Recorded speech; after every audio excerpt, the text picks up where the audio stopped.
Up where we left off, we saw, and let's go to Gothic painting. All right, we stopped with Rotkin Pieta. All right, Gothic painting of France in the 1300s. Okay, Gothic painting tends to be highly stylized. Look at it, it's not naturalistic, it's flat and stylized. All right, first work here is dedication page of Blanche and King Louis.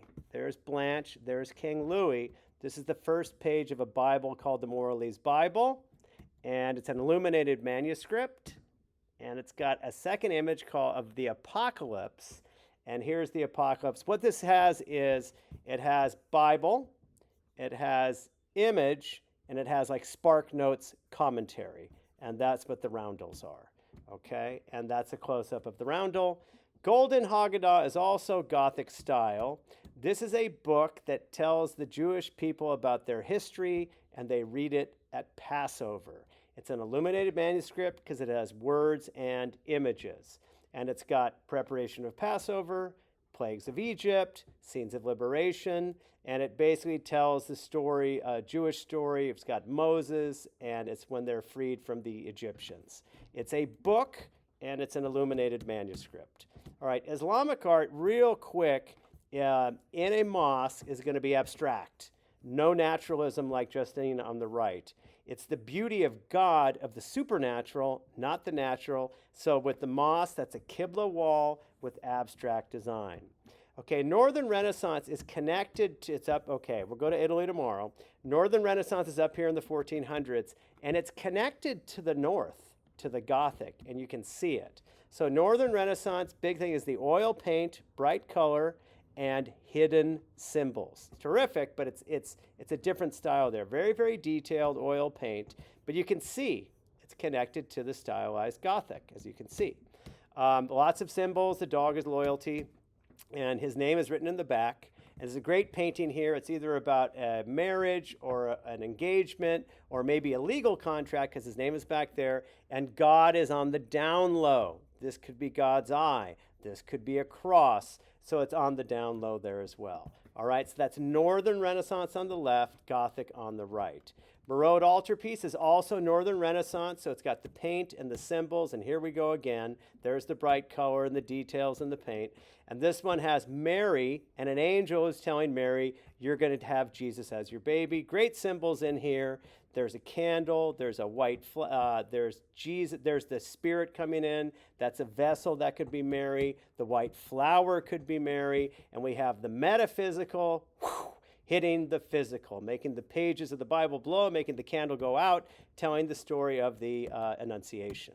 Okay, in the north, a couple more, just a couple. Eisenheim altarpiece is a German work, and it's scary. It's dark, it's night, and Jesus is really suffering here. This would be at a hospital. Remember, Jesus changes with time. There he is like Doryphoros. Here he is getting crucified at night. Real suffering here, really gross, really gory, really upsetting, but it has a happy ending. It wakes up, he's resurrected on the right, but it's a German work by Eisenheim altarpiece. Allegory of Law and Grace is just the difference between Catholics and Protestants. It's a Protestant work, but the Protestants don't like art and don't do a lot of art. It just basically tells the difference that Catholics say do good works, Protestants say have faith, and that's what it's basically talking about, the two there. All right, then the next one on the list is, okay, a connection here, Hinduism, Angkor Wat on the wall has sculpture, and it's got the churning of the milk, and it's the gods versus the demons, good versus evil, order versus chaos, and it's similar to this one here. Vishnu's in the center, Jesus is in the center, good and evil here, good and evil here. It's a nice connection. All right, then Lakshmana is a Hindu temple, and this Hindu temple will have some sensual sculpture like this, and this would be on the outside of the temple, and it'd be symbolic. Outside is physical, inside is the truth and God and the inner sanctuary.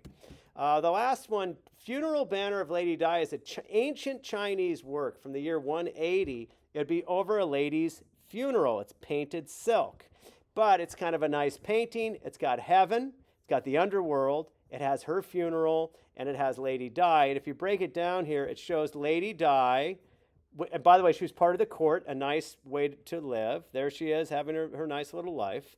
Then the dragon's up in heaven, and the dragon is actually good.